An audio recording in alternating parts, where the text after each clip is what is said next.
with their parents over games, to hit someone or damage anyone at home over games. 3 times more likely to get too little sleep, 6 times more likely to be late for school or to skip school because of their gaming. So we're seeing this type of disruption to multiple areas, family and school functioning, that you would expect if this was like other addictions. These studies have been done in multiple countries. What's the exact prevalence? We don't know. Why not? Well, because depending on what the sample is that you use and the specific measure you use to diagnose it, you get a number somewhere between 1 and 10% of gamers. If we go with my number, with the Harris Polls data, is that a big number? Is that a small number, 8.5%? Well, if about 90% of children play video games, there are about 40 million children 8 to 18 in the US. If 90% of them play games and 8.5% of them would be classified as having the disorder, that's over 3 million children taking serious damage to their lives because of the way they're playing today. Now, if you go with a lower number, say 1%, we take the lowest number, that's still not a small number of kids. That's still multiple hundreds of thousands of children today taking serious damage to their lives because of the way they're playing. So, starting to look at the consensus that's been coming around, in 2013, internet gaming disorder was included in the appendix of DSM-5. So the appendix is where you put things that the emerging science looks like there's a real problem here, but there's still some questions to be answered before they decide to include it as a diagnosis. And the way it's been defined has been very specifically on this damage to functioning.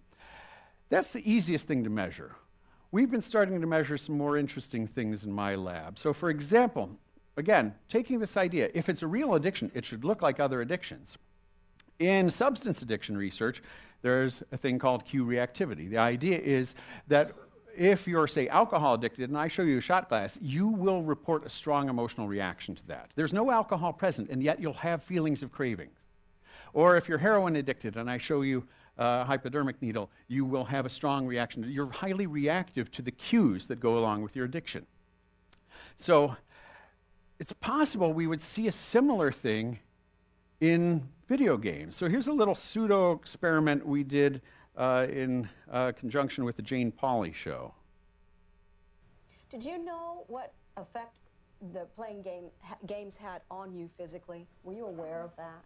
I was very surprised. I didn't expect my blood pressure to go up and my heart rate to go up, and yeah, I am surprised. I mean, you know, I was surprised too. I want to show everybody there is a way to measure the physiological impact that video games have on a player like Kenneth. Let's see. The game we have for Kenneth today is a fighting game, and we've shown in past research that the violent video games tend to cause a little bit more of an increase in physiological arousal, like blood pressure and also hormones in your body, like adrenaline. We're going to monitor Kenneth with a portable heart rate, blood pressure, and EKG monitor. Kenneth's blood pressure is very normal for a man his age, 22-year-old male. He's gone up to 140/69 just as we're about to start playing the game. So Kenneth's getting excited, anticipating playing. And it's actually the anticipation of the event that causes more physiological arousal sometimes than the actual event. At this point, Kenneth's heart rate started about 85 beats per minute. Once he's about 3 minutes in, we're at the 3 to 5 minute mark right now, his heart rate's already gone up to 120 beats per minute. It's about a 40% or so increase in heart rate. Even though heart rate and blood pressure may go up at you like you might see with exercise, it's different from exercise. This would be considered a behavioral stressor. This is at the 20-minute mark now. At this point, you can see his blood pressure has gone up to 155/77, which would be considered hypertension. One thing we see with people who are addicted is that over time, they need to play more and more in order to achieve the same amount of arousal. So Kenneth's been playing about 30 minutes at this point, and his blood pressure during the last round maxed out at 190/144. Now, that's significant hypertension. I would be a little concerned having physiological arousal as significant as what we saw with Kenneth today.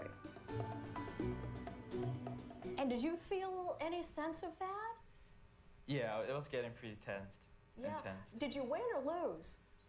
I won some, I lost some.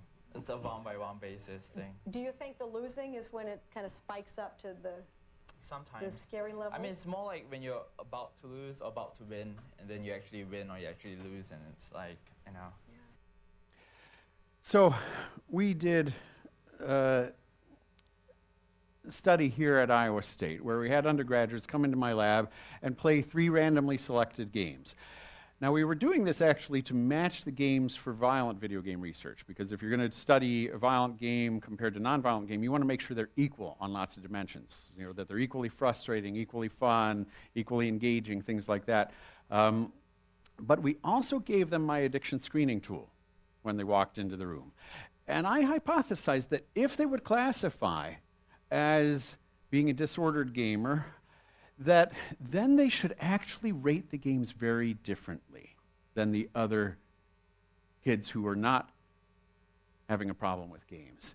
That they should actually rate the games much more positively on all of the subjective dimensions. So call them much more fun, much less boring, things like that.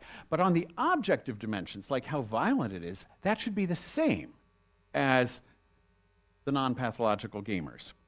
And then we also were giving them these before and after emotion checklists to see, what emotional reactions they had to the game. And I hypothesized that they should have a much stronger emotional reaction to playing the games than the non-pathological gamers, basically just because they, similar to how QReactivity works in other addictions. And we found exactly this, that when we looked at how they rated the games, they called the game, this is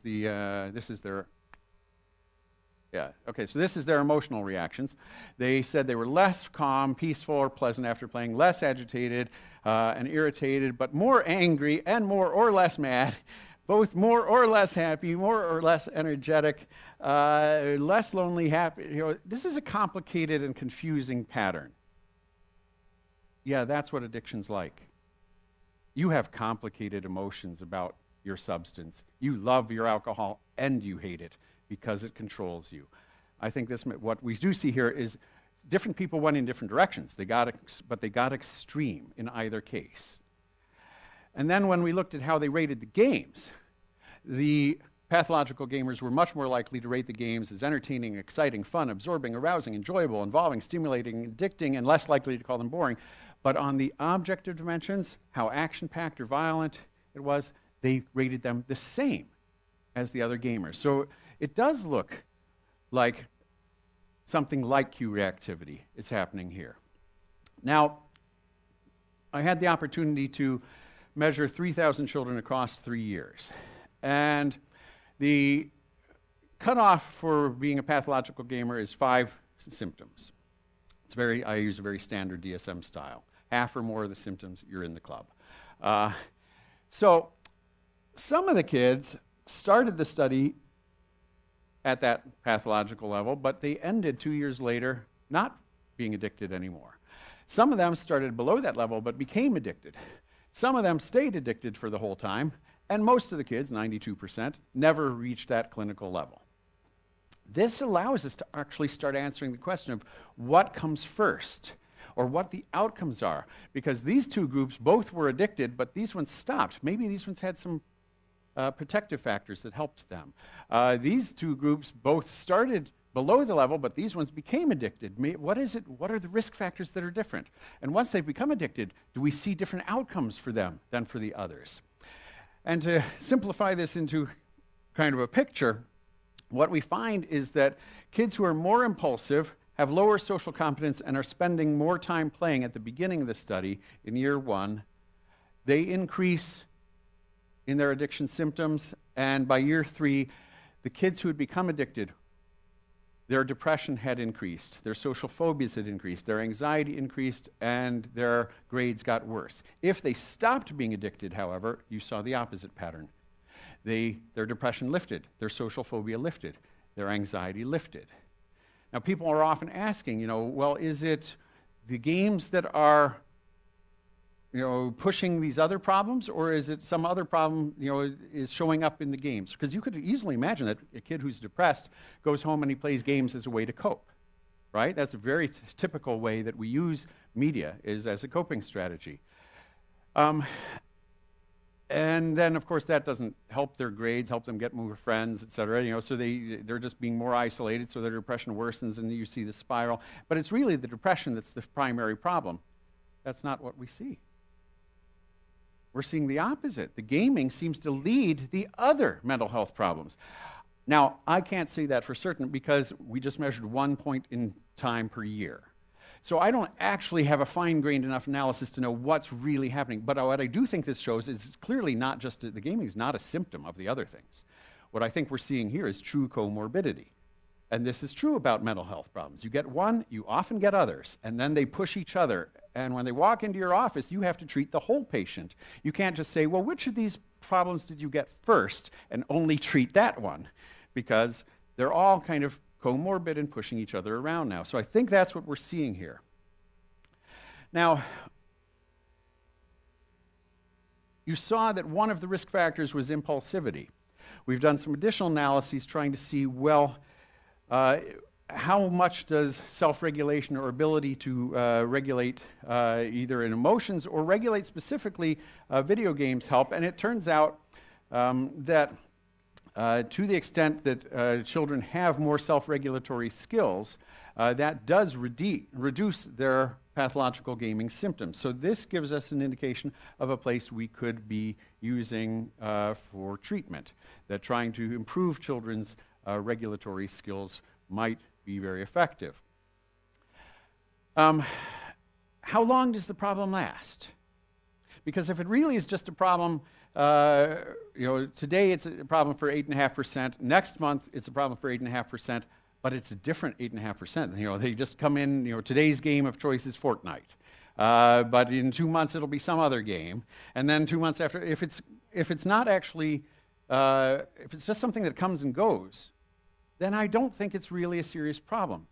But that's not what we're finding, that in some of the longitudinal studies, and there haven't been a whole lot of them yet, we're finding in one that at least half of the people were still addicted 2 years later. In my study, it was 84% of those addicted in year 1 still were by year 3. So it doesn't look like it's something kids just snap out of. We have some new 5-year data that are not published yet. We're still analyzing them. And it crosses the boundary from high school into college in those years, starting at about age 16, going to about age 21. And what looks like we're finding, we haven't finalized all our analyses and certainly hasn't undergone peer review yet, but it looks like we're finding that for most of them who would be classified as addicted in their teen years, they do seem to have gotten out of it by their early adult years. That's perhaps good news. So that transition point where kids are leaving the home, that does seem perhaps to help shake it up for a lot of the kids and get them out of whatever their bad pattern was. That said, if they were ever addicted, their odds of being in college at age 20 or 21 are much lower. So even if they got out of it, it has now damaged their trajectory such that they are no longer able to get into college. Again, that's our preliminary analysis. We're not absolutely sure of that, but this is the first 5-year study, to my knowledge, that's been done.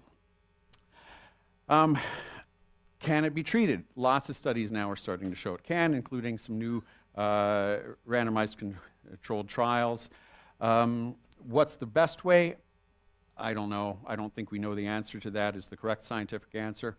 My personal belief is it's an impulse control disorder. So you would treat it whatever is most appropriate way to treat an impulse control disorder. I could imagine cognitive behavioral therapy would be effective for this, where you teach kids to notice the impulse that they want to play and then go through, okay, are my chores done? Have I done my homework? Have I spent some time with my family? If yes, then go ahead and play. If not, go do those things first. So manage that impulse. There are people who totally disagree with me on this and think that it should be treated exactly like a substance disorder, in which case you go cold turkey and you can never play ever again. I don't think that's what this is. I think it's about keeping it in balance, but that's just my opinion at this point, and there is no good, clear scientific evidence one way or the other. So to summarize what we know, it does look like there's good scientific reliability, validity. It seems to appear a small percentage, but still a large number of youth. It doesn't seem to just be something that happens and then kids immediately can get out of it, but with help they can. And it doesn't look like it's just a secondary problem, but looks like it's comorbid. So that's the big picture. Let's get into some of the details. What is it that makes some people perhaps more susceptible? We don't really know the answer, but we are starting to see a pattern emerging that people who have higher personality hostility or impulsive or neurotic or psychotic, higher sensation seeking, all tend to be more likely to become addicted to games. Also, low agreeableness, extroversion, or emotional stability. When we look at what other comorbid disorders it seems to co-occur with, it seems to be very typical to be comorbid with mood disorders. And I'm starting to hear a lot about comorbid addictions. And then actually a wide range of mental health disorders. Now, if you'll allow me to make a questionable medical analogy. If we assume someone has a bacterial infection and you prescribe antibiotics, and the person takes all 10 days worth, all the bacteria are dead, and that's a beneficial effect. If, however, the person says after 2 days, oh, I feel better, I'm going to stop taking them, of course the bacteria aren't all dead, and then they regain strength and can become resistant to that antibiotic, and that ultimately is harmful both to the patient and to society. So, under this scenario, partial treatment is harmful. If we think about screen addiction similarly, what would complete treatment look like? Well, it should involve a full team of parents, teachers, and children. It should provide the information in a way that is easy for people to understand and accept, and should convince children to be willing participants in their own treatment. On the other hand, if we only involve a couple people and we talk like academics and we just tell the children this is the way it's going to be, that may not be as useful ultimately. Now, there's no scientific evidence to suggest whether this is a reasonable analogy or if there would actually be any problems associated with partial treatment. But I think it's a fair question for us to consider, at least. Now, people often ask, what games are most addictive? What is it about the games? Well, I don't like talking about it that way because I don't think games are like substances. We know crack cocaine is more addictive than snorted cocaine. Why? Biology. You understand that much better than I do. For some reason, it just is a more addictive substance. I don't think games are like that. I don't think it's about the game. I think it's about the gamer. I think it's about not keeping it in balance. And I've already said this, I think of this as an impulse control disorder. But that said, there do seem to be some features of games that are higher risk. So some of these are things that motivate us, such as rewards, and give intermittent feedback and intermittent rewards, because that is, of course, the most effective way to get someone to continue doing something is to provide intermittent reinforcement. But also giving them immediate feedback on what they're doing, and then they gain in social status, both within the game as they gain levels, but also they can talk to their friends about how good they are at the game. Then there are also negative features. So a lot of these massively multiplayer online games, they're continuing all day long, whether or not you're on them. So as long as you're off them, you're missing out. And it's going on without you. So other people are gaining relative to you, and you're losing progress in that sense. And then, of course, many of these games require that you work together with teams. So now you get all these social pressures that they want you to be on with them to help them to be more successful, because they maybe can't go and finish one part of a game unless you're there with them. Now, do game genres matter? I'll show you some data of my own that I'm not very convinced by. This is a University of, oh no, these are Singaporean data again, I think, looking at the types of games and symptoms of addiction, and it does look like role-playing games are a little bit higher. Yeah, I'm not all that convinced because, you know, the number of symptoms to be pathological is up here at 5. So is that really a meaningful difference? I don't know. Then we did another study. This is with University of Wisconsin students, and we find that the slope of symptoms compared to the amount of time they're playing does seem to be different based on the type of game. So if they're playing real-time strategy games, they are more likely to be addicted with less gaming time than if they're playing role-playing fantasy or action games. But all other games didn't seem to have any relationship with addiction symptoms. Again, is that really meaningful? Maybe. In perhaps the biggest analysis that's been done, Yaron Lemons looked at over 2,700 games among 2,400 gamers. And although gamers with gaming disorder did spend more time playing online role-playing games and shooter games, it was only if they were online. If you looked at those same types of games, but they're playing them just at home on their own computer and not connected online, then we didn't see a relationship with it. So it may not be the genre. It may be about being connected to the online world that matters. So why would that matter? Well, I'm going to tell you about a couple new studies. One that's looking at what it is that makes us motivated to do something at all. There's a theory in psychology called Self-Determination Theory. The idea is that we have an ABC of human needs. The A is autonomy, when we like to feel in control of what we're doing. The B is belongingness. We like to feel like we're connected to other people. And the C is competence. We like to feel like we're good at what we do. And if your job gives you those three things, if you're in control of how you're managing your time, you get to work with people, and you feel like you're competent, you love your job. And if you don't get those three things at your job, you hate your job. It really is that simple. So these three things very much predict our intrinsic motivation to continue doing something. And if we think about games, games are great at autonomy because you're holding a controller, right? You're in control. And the belongingness, the relatedness need, that's where the internet may matter. If it's connected, you can now play World of Warcraft with 11 million of your closest friends. And so that provides that need perhaps much better by being an online game than an offline game. Of course, offline games can meet your relatedness needs also, because you could play with your friends at your house, or you could just go to school and talk about games with your other friends. So there are multiple ways games can meet the relatedness need. And the competence need, a well-designed game actually starts you at a low level and builds your competence.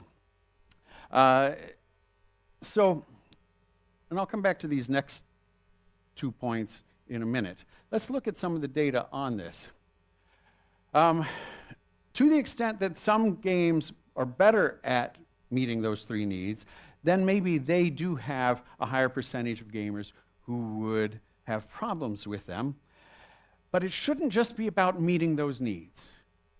It should be that when you're getting your needs met through the game, but you're not getting them met in real life, that's where the imbalance comes. That's my belief about it.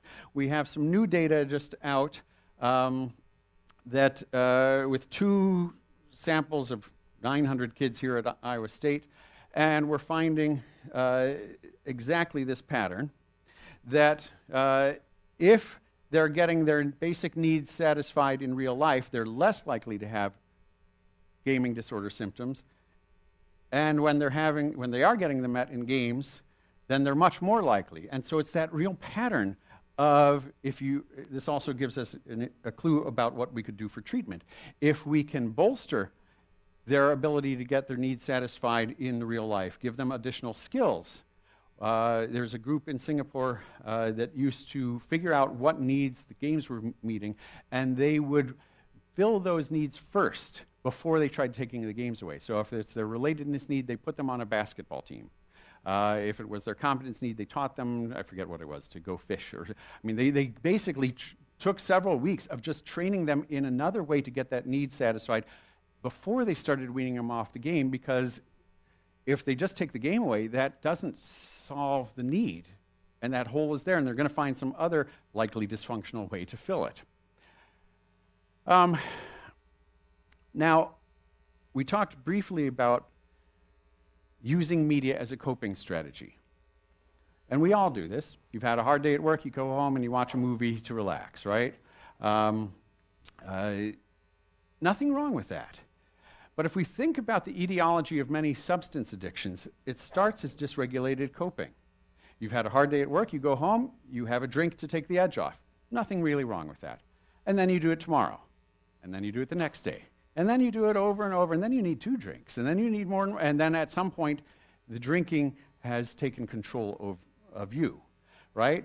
Again, under this idea that what if this is like other addictions, it should show similar patterns. What we hypothesized is that people who have other mental illness symptoms are more likely to be anxious. And if they're more anxious, they are more likely to want to find a way to cope with it. And if they use games as a coping mechanism, specifically games, that should increase their game addiction symptoms, that we should see this serially mediated pathway. And we now have measured this in 2 samples of 1,000 students here at Iowa State for 4 different mental health disorders, and we find a significant serially mediated pathway for all of these different things. To the extent they have more depression symptoms, they also have more anxiety. If they are more likely to use games to cope, and then therefore they are more likely to have game addiction symptoms. Now you might say, well, that's not necessarily about using games to cope. That's about using any negative coping strategy. Because negative coping strategies and using media is one, because it's a distraction, right? It doesn't actually solve your problem. The problem actually might get worse the more you just distract yourself. So is it about games specifically, or is it about using any negative coping strategy? And we tested that here, and what we find is that we have this significant pathway through using games as a coping strategy, even after controlling for amount of time they're playing, and controlling for other negative coping strategies.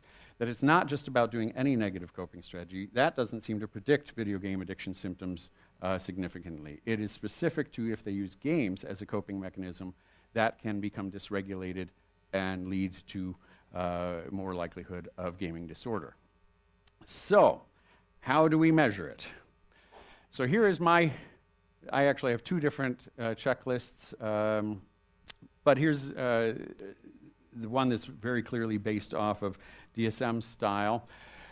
First question is, are you cognitively preoccupied by games even when you're not playing? Does it disrupt other things?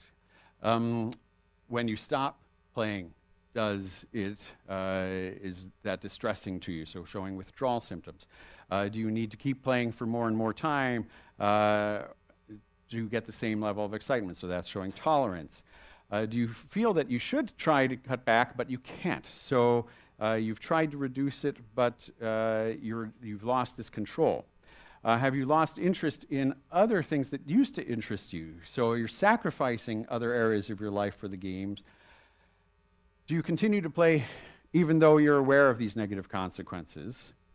Do you lie or try to deceive and cover up how much you're playing, which damages, of course, your social relationships? Do you game to escape from dysphoric moods or other problems? And have you lost any or risked any significant relationships, educational or job opportunities because of it? So having serious damage to your life in one of these 3 areas. Those are the 9 symptoms recommended by the DSM-5. If you say yes to 5 of them, you have the problem. Is 5 the right number? We don't know. The average number of symptoms for among gamers is 2. And that makes sense. If you love anything, you will sacrifice other parts of your life for it. If you love golfing, you will sometimes skip out of work a little early to go golfing, or you'll refuse to do something with your partner because you want to go golfing that weekend. Does that harm your relationship? Yeah. Does it harm your work? Yeah. Enough to be clinically level dysfunction? No. So average number of symptoms among gamers is 2. That makes some sense. It's only once you get up to 5 that DSM would claim that you have a clinically relevant thing. How about that 3 and 4 level? Is that significant? Is that preclinical level important? We don't really know. There is some evidence that suggests maybe. What I do know is any good clinician's not just going to go off the checklist. You're going to do a full clinical interview because any good clinician knows one symptom can be enough. If it's significant enough and damaging enough, you can be diagnosed with just a single symptom. Now, there are lots of ways that this has been measured. I've used lots of different ways. Basically, no matter how I measure it, I find the same results, which is actually good news, I think, because if it really was such a specific problem that you could only detect it doing one special way of asking the questions, then I'm not so sure I trust it. But no matter what type of measurement I've used, and I've used lots of different styles of numbers of items, different ways of asking the questions, basically no matter how I do it, I get the same results. But that has allowed a lot of academics to claim that, well, we don't even know what we're measuring, and that we need to standardize the measurement, and we shouldn't even be talking about this until it's been standardized. And my answer is, no, it really doesn't seem to matter very much. And in fact, we did a study where we had 27-item versions, 9-item versions, whether they are dichotomous, DSM style, or whether they were, a scale, 1 to 5 on frequency. And then we looked at the validity. It didn't matter. They were all equally valid. And this was a large sample of 4,000 and some nationally representative sample. And it didn't matter how we measured it. So that's good news. That means the 9-item yes-no checklist, that works just fine. I'd still probably rather go with the 27-item checklist just because that's going to capture it a little bit better with a little better reliability and validity. But it wasn't a significant jump. Now, what about where kids are playing? This is one of our newest studies where we find that if kids have video games in their bedrooms, that seems to, and we're tracking them across 3 years here. This is at time 1, this is year 2, this is year 3. And if they have their games in their bedrooms, that increases the amount of time they're playing, which in turn increases their addiction symptoms a year later. It also seems to have a significant path to 2 years later, and also through this 2 year later. So access matters, and that shouldn't surprise us. The number one predictor of gambling addiction or substance addiction is access. You cannot get addicted to drugs if you can't get them. You can't get addicted to gambling if there's nowhere to gamble. And we've now given every child a supercomputer in their pockets, and we let them take it into their bedroom, or we give them iPads or computers or video games, and we've now given them 24-hour access. We should not be surprised that this matters. Of course, the American Academy of Pediatrics has been for many, many years, at least 20 now, saying that TVs and other screen media should not be in children's bedrooms ever. They are correct. So coming back to this question, well, what about the technology? What about the specific type of technology? Does it matter? And I say probably not. If we think about gambling disorder, the people who play horses don't play the slot machines. And the people who are addicted to slot machines aren't playing poker. And the people who are addicted to poker aren't playing roulette. So is that 4 different disorders?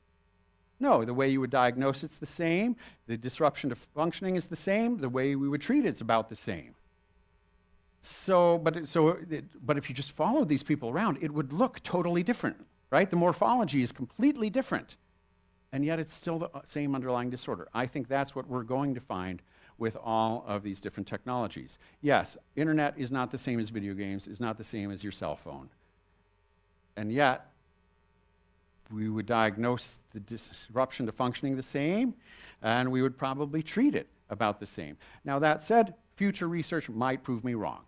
But at this point, I think it is much more scientifically parsimonious to say they're probably just different morphologies of the same underlying disorder. That is different, however, from, say, online pornography or gambling. Because if you just treat the technology, you're missing the point. You know, this is about sex, right? That's a sex problem, and that's a gambling problem. And the fact that they're just accessing the gambling through the internet, it's not about the internet. So I think those two are somehow specifically different. Coming back to the question whether gaming disorder is a primary or second disorder, my answer is it's neither. I think it's a false question. That when you get one mental health problem, you often get others, and then they push each other around. And that's what it does seem to be. There is some scientific evidence that the gaming is the primary thing, and then other disorders follow, and there's also evidence of it happening the other way. So I think it's the wrong question to be asking. I think we should just be treating the whole patient with the full pattern of comorbid disorders that they present with. That said, will they walk into your office asking for help? We've done some research here at Iowa State showing that to the extent people consume more media, they're less likely to go get help. So maybe not. And with that, let me stop and take your questions. Yes?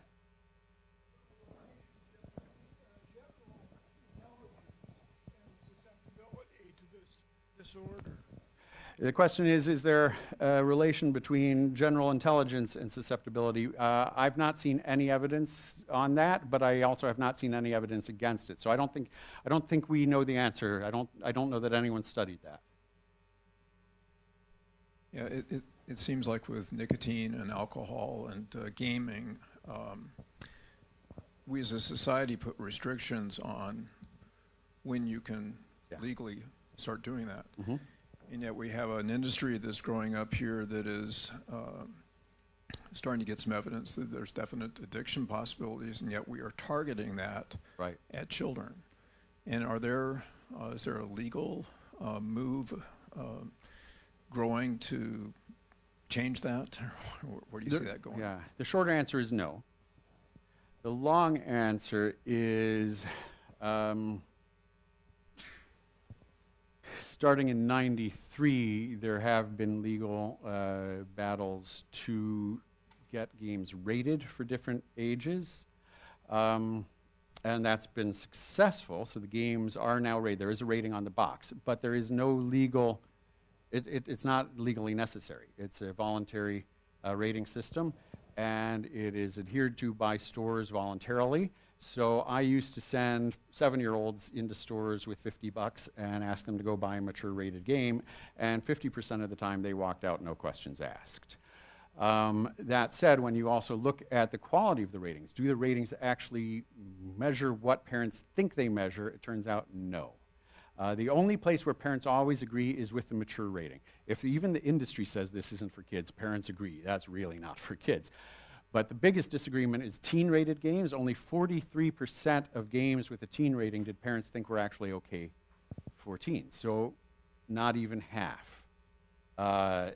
So there are a lot of problems with the ratings. There's a lot of problem with the ratings enforcement. There is no current movement afoot to try to improve any of that. Kind of a two-part question, I guess. Can there be spontaneous remission of this addiction? And if real life steps up and gives them their ABCs, is that what that looks like? You know, it's a great question, and I don't know the answer. And my gut tells me yes, that can happen, particularly because it's not a substance, right? It's not something you're physiologically dependent on. So you're psychologically and emotionally, dependent on it. So if other life gets in your psychological and emotional space, I think that could happen. To my knowledge, there's no research on this. Why not? Well, because up until a month ago, we couldn't diagnose it. So you can't have a clinical study without a clinical population. So I think we'll start being able to answer some of those questions as we move forward. Does no screens in the bedroom help or hurt? So if we have our kids, the high schoolers, not have any screens in the bedroom, are they going to react and they get to college and that's all they want to do and then fail out of college? Or are they more likely to accept that that's their, that's how they've been trained and they won't overdo it? Yeah, I think that depends on the kid. There aren't, to my knowledge, there aren't any clear studies specifically asking that question. So extrapolating from what we do know is that in general, when we're talking about prevention, that's what we're talking about here, right? We're talking about trying to prevent kids from doing things that are risky or harmful. The longer, regardless of what the issue is, whether it's preventing early initiation of sex, early initiation of drugs, or risky use of things, the longer you can prevent kids from doing it, the better the outcomes tend to be. Now, that's not for every kid, right? Some kids come from really strict environments and then they go crazy the minute they get. But on average, I think the prevention science tends to show that it's usually beneficial. So I would say, yes, it's probably worth keeping screens out of kids' rooms as long as you possibly can, the same way you want to keep them from starting to drink as long as you possibly, or starting to smoke as long as you possibly can, because there's a range at which it really does seem to start to fall off the wanting to go off and be crazy. In the slide about internet and gaming, did you mean by internet the need for social media connectivity? I'm not sure which slide you're referring to. So let me see if I'm answering the question, and if not, please ask it, clarify. The APA in DSM-5 called it internet gaming disorder. That was a mistake. I've talked to the people who were on that committee, and they felt that they probably should have just called it gaming disorder because it's the gaming that's important. That said, it does seem like when it's online, it has extra risk. So they felt in that committee, that committee was actually tasked with looking at all behavioral addictions other than gambling, which is already well defined. So they looked at sex addiction, shopping addiction, eating addiction, video game addiction, TV addiction, cell phone addiction, internet addiction. The only one they thought there was strong scientific evidence for was gaming. And so the internet, it's not that there isn't some evidence that people can just be addicted to the internet, but they didn't, at that time, and this is 5 years ago, they didn't feel the evidence was strong enough. But they also felt that the gaming seemed to be stronger, as you saw, that when it's online, that seems to be a stronger issue. Does that answer the question you were asking? Okay. I have two questions. So I thought one of the things that was most interesting was your latent class analysis and why did some people become more addicted and some less. So I'd like a comment on that. Sure. And then the other one is, there's this whole society. We recently had the NFL Madden shooting. Do you have any comments on that? Yeah. So when we looked in detail at what explained the differences between groups that were basically the same at the beginning and then they diverged. Let's start with the protective factors. Why did some kids stop being addicted when others, 84% of them who were addicted at the beginning, didn't stop?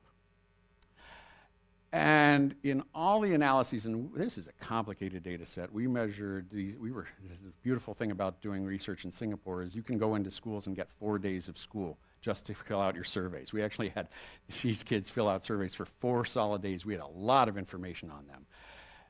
And nothing predicted why they stopped. We asked them in year 3, we asked them, had they sought help? Who did they talk to about their gaming? We had a long list of school counselors or other counselors or church or parents or friends or family. We couldn't find anything. The only thing that was a good, strong predictor of who stopped being addicted was school performance, where the kids with the absolutely worst grades got better. I don't think totally flunking out of school is actually a protective factor. I think what that shows, it's a proxy showing that it got so bad, someone stepped in and did something, but we couldn't figure out who. So we don't know what the protective factors are. When we've done follow-up analyses and in some additional samples, the only thing that seems to stand out, at least in our data as protective factor, is kids who are better at goal setting. And that to me smacks again of regulation, self-regulation skills. To the extent that they're good at saying, I want to do this and I'm going to take the steps to do that, they're better at self-regulating. So that again would be something we could try to train kids in, because that does seem to show up as a natural protective factor, although minorly.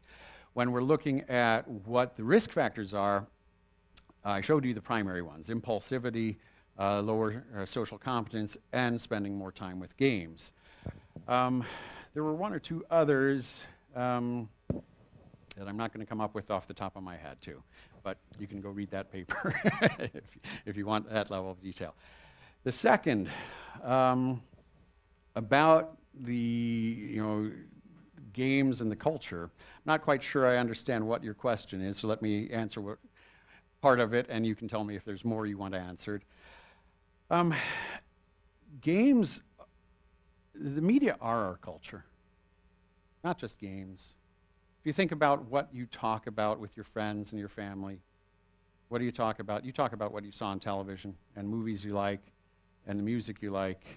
And if you watch kids, you go into any school, they're sitting there spouting off their favorite catchphrases from TV shows or movies or whatever, and talking about games, and they're spending vast amounts of time on media. The average American school-age child is spending, I can give you the specific details, if you want, 54 hours a week in front of screens, not for school purposes. So that's a tremendous amount of time. So it is their culture. So when anything comes along that looks threatening to your culture, humans tend to react negatively and aggressively to it. So I don't know the details of that specific shooting, and I don't know what the specifics are of why it happened. But I do think that there is an interesting,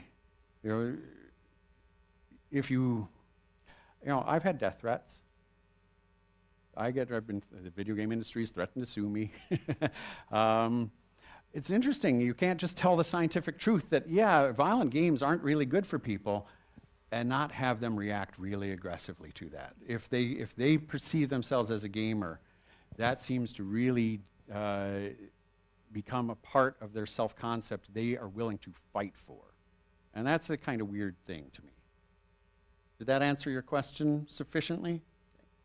I was going to ask a question about whether or not you'd received any negative influence from the gaming industry towards doing research into gaming addiction. And because it's kind of similar to what we ran into 40, 50 years ago with the nicotine and cigarette industry, and not wanting to even identify that as a addiction. Yeah, they're doing exactly the same playbook of trying to sow doubt. So often 3 or 4 days before a study of mine gets published.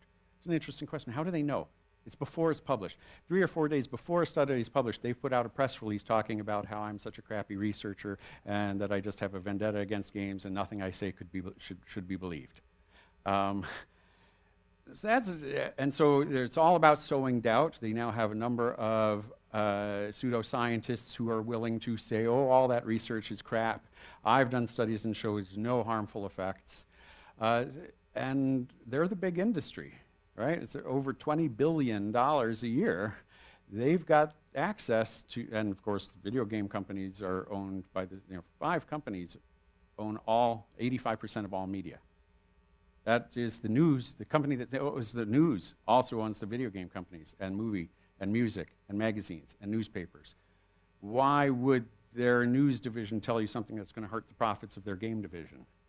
And so we are also seeing some problems like that where there is this subtle shading of what gets reported and how it gets reported, such that it's always a question rather than here's what the science seems to show. So we are seeing those same tactics. Yeah, I don't know if you have any experience with this, either directly or indirectly, but a number of years ago, when our military started flying drones, they would take old, experienced pilots who couldn't take the G-forces anymore from the fighters, and they put them in control of the drones out at Nellis and what have you. And there was a certain element that said if you're going to fly a drone, you have to be a pilot in the Air Force. And then they did I think a pilot study of young kids who had done a lot of hand-eye coordination and gaming with no flying experience, and let them fly drones. And I don't know if the jury is still out on that. No, the jury's not still out on that. They are now actively recruiting gamers to be into the military. Could you comment on that, please? Sure. Yeah, you're exactly right. The military have recognized, all branches of the military, actually, not just the Air Force, but all 4 branches of the U.S. military use video games to train its soldiers because they are good at desensitizing you and making you willing to fire at another human.